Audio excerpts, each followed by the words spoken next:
আগামীকাল ঈদ, তাই শেষ মুহূর্তে রাজধানী ঢাকা ছেড়ে গ্রামের পথে চাঁদপুরের মানুষজন, শুধু চাঁদপুর নয় তার আশপাশ জেলার মানুষজন এখন নদীপথে ছুটছেন।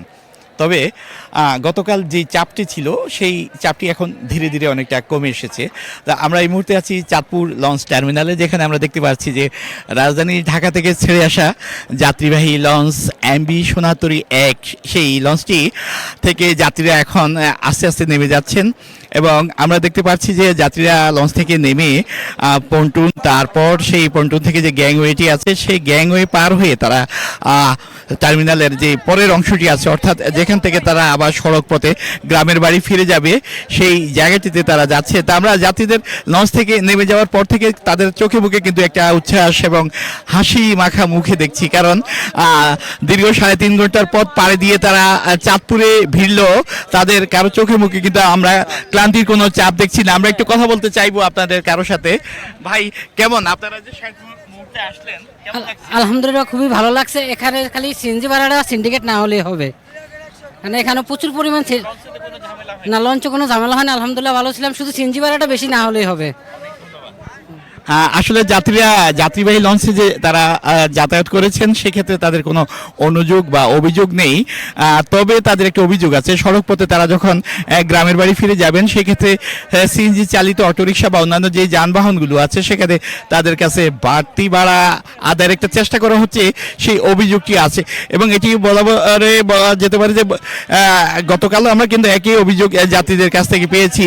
তারা নৌপথে যতটা সহজে রাজধানী ঢাকা থেকে চাঁদপুরে পৌঁছাতে পেরেছেন, কিন্তু সেক্ষেত্রে কিন্তু এই পর্যন্ত আসার পরে গ্রামের বাড়ি যখন যাবেন তখন কিন্তু তাদের মধ্যেও কিন্তু একটা দুশ্চিন্তা, কারণ সেখানে যে অটোরিকশা বা অন্যান্য যানবাহনগুলো আছে সেখানে নির্ধারিত যে ভাড়া আছে সেই ভাড়ার চাইতে বাড়তি ভাড়া আদায় করে, এইটি বরাবরের যাত্রীদের অভিযোগ।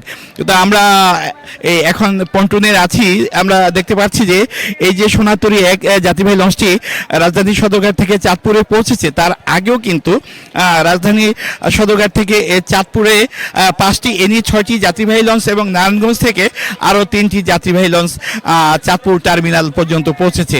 তা আমরা যদি দেখাতে পাই যে যাত্রীদের এই যে নামার যেই পরিবেশটি সেটি আসলে নিশ্চিত করা হচ্ছে বাংলাদেশ স্কাউটস এবং কোস্টগার্ডের সদস্যরাও কিন্তু এবং ফায়ার সার্ভিস কর্মীরাও আছেন, সেখানে তারা কাজ করছেন। আমরা নৌ পুলিশের সদস্যদেরও দেখেছি যে তারা যাত্রীরা যেন নিরাপদে লঞ্চ থেকে অবতরণ করতে পারে সেই পরিবেশটি তারা তৈরি করে দিচ্ছেন। এক্ষেত্রে বিশেষ করে বাংলাদেশ কোস্টগার্ড, ফায়ার সার্ভিস এবং যারা স্কাউটস বা রোভার আছে তারা কিন্তু সেই কাজটি খুব সুচারুভাবে দায়িত্ব পালন করতে আমরা দেখেছি। এক্ষেত্রে নৌ পুলিশ যেমনটি আছে, বিআইডব্লিউটি এবং জেলা প্রশাসনের বেশ কয়েকজন কর্মকর্তাকেও আমরা দেখেছি একই সঙ্গে ফার্স্ট এইড অর্থাৎ প্রাথমিক চিকিৎসা দেওয়ার জন্য, যদি কেউ এই কোনো কারণে যদি আহত হয় সেক্ষেত্রে ফার্স্ট এইড দেওয়ার ব্যবস্থা আছে। আমরা দেখতে পাচ্ছি যে অনেকে পোষা প্রাণী নিয়ে। এটা আমার ছোট বোনের জন্য, ও অনেক বাংলাদেশে তো অনেক কষ্ট করে নিয়ে আসছে আর কি। ধন্যবাদ। আমরা না করে আপনারা এই সিএনজি সিন্ডিকেটটা ভাঙেন, এদিকে সিএনজি আলারা মনে করেন যে 50 টাকার ভাড়া 150 টাকা নিতেছে। এটা আসলে যাত্রীদের অভিযোগ, আমরা আসলে সেই দিকটিতে যাওয়ার একটু চেষ্টা করব, দেখি সিএনজির যে ড্রাইভার তাদের বিরুদ্ধে যে অভিযোগটি আসলে সেই অভিযোগটি কতটি বাস্তবসম্মত আমরা সেই বিষয়টি আপনাদের দেখানোর চেষ্টা করব। তা আমরা এখন লঞ্চ টার্মিনালের যে পন্টুন আছে সেই পন্টুন থেকে আমরা গ্যাংওয়ে দিয়ে আমরা এখন টার্মিনালের বাইরের অংশে যাওয়ার চেষ্টা করব এবং আমরা সেখানে যে ছোট ছোট যানবাহনগুলো আছে যেখানে যাত্রীদের হয়রানি করা হচ্ছে এমন একটা অভিযোগ আছে, সেই অভিযোগটি আমরা একটু নিশ্চিত হওয়ার চেষ্টা করব।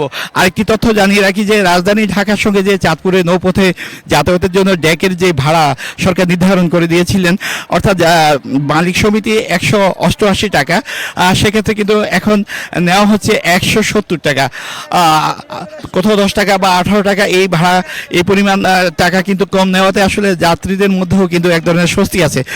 আমরা একটা জিনিস লক্ষ্য করেছি যে যাত্রীরা এখন পর্যন্ত নৌপথে যাতায়াতের জন্য তারা কোনো ধরনের অভিযোগ তোলেনি।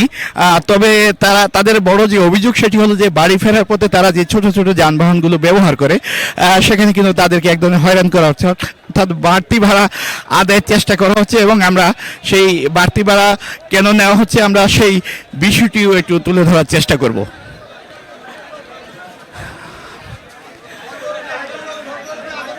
আমরা চলে এসেছি যেখানে এই যে হাঁক ডাক শোনা যাচ্ছে যাত্রীদের তুলে নেওয়ার জন্য, যে ছোট ছোট যানবাহনগুলো আছে যেখানে বিভিন্ন জন হাঁক ডাক করছেন চালকরা। আমরা একটু জানার চেষ্টা করব যে এখানে যাত্রীদের কাছ থেকে কি পরিমাণ ভাড়া নেওয়া হচ্ছে সেই বিষয়টি আমরা একটু দেখতেছি। ভাই, আমরা শুনেছি যে আপনি একজন চালক, আপনারা ভাড়া বেশি দিচ্ছেন, প্রায় যাত্রীরা অভিযোগ করছেন, এটা কেন? এটা ভাড়াটা কেন? ভাড়া করে বেশি না, আগের তুলনামূলক এখন ভাড়া অনেক সীমিত। আগে তো আপনার অনেক অনেক ভাড়া বেশি ছিল, এখন যেটা 150 টাকা ভাড়া ওটা 200 টাকা নিচ্ছে, ঠিক আছে নি। আর যেটা 120 টাকা ভাড়া 180 টাকা নিচ্ছে, 150 টাকা নিচ্ছে, ঠিক আছে নি। এখন এটা নিচ্ছেন কেন? এখন স্যার এখন ঢুকতে 3-4 ঘন্টা সময় লাগে, এক অপশন এটা। দ্বিতীয় অপশন হলে আপনার যাইতে বড় আইতে খালি কোনো যাত্রী নেই রোডের ভেতরে, ঠিক আছে। আসলে যানবাহনে চালকরা, আমরা আরেকজন, আমরা 150 করে বলছি, 120 টাকার ভাড়া তাও যাইতে চায় না, 200 করে চায়। 200 করে চায়, ওই যে সারা বলে দিচ্ছে 150 করে, একটার লোকও যায় না, 200 করে চায়। আপনি কি চালক না? না, আমি বললাম চালক। চালক, হ্যাঁ। এখানে স্যার ঘটনা হচ্ছে কি, এক একটা ড্রাইভার 4 থেকে 5 থেকে 6 ঘন্টা সিরিয়াল দিয়ে বসে থাকে। আগে যেমন অ্যাক্টিভ মাল লয়ে গেলে আবার সে আনতে পারে, 600 টাকা যাত্রী নিয়ে 600 টাকা আবার আনতে পারে, 1200 টাকা হয়, 1200 টাকা হয়। এখন সে অ্যাক্টিভ নিয়ে যায় 1000 টাকা, তার সারাদিন রাস্তায় আপনারা যৌক্তিকভাবে, যেটা যেন যাত্রীরা হয়রানি না হয়, আপনারা বুঝিয়ে যৌক্তিকভাবে নেওয়ার চেষ্টা করেন। হ্যাঁ, সেটি আসলে বরাবর যে লঞ্চ টার্মিনালে এই যে যাত্রীদের ভোগান্তি, আসলে এটা চালকদের তাদের পক্ষে তারা যুক্তি তুলে ধরেছেন। আর অন্যদিকে যারা যাত্রী আছেন তারা বলছেন বাড়তি ভাড়া দিচ্ছেন। চালকদের আসলে সাফ কথা হলো যে তারা লঞ্চ টার্মিনালে ভাড়া নিতে এসে তারা দীর্ঘ সময় অপেক্ষা করতে হয়, এবং সেই অপেক্ষা করতে গিয়ে তাদের যেই নির্ধারিত যে সময়টুকু সেটি আসলে অনেকটা অপচয় হয়। সঙ্গত কারণে তারা কিন্তু বাড়তি ভাড়া নেওয়ার চেষ্টা করছেন।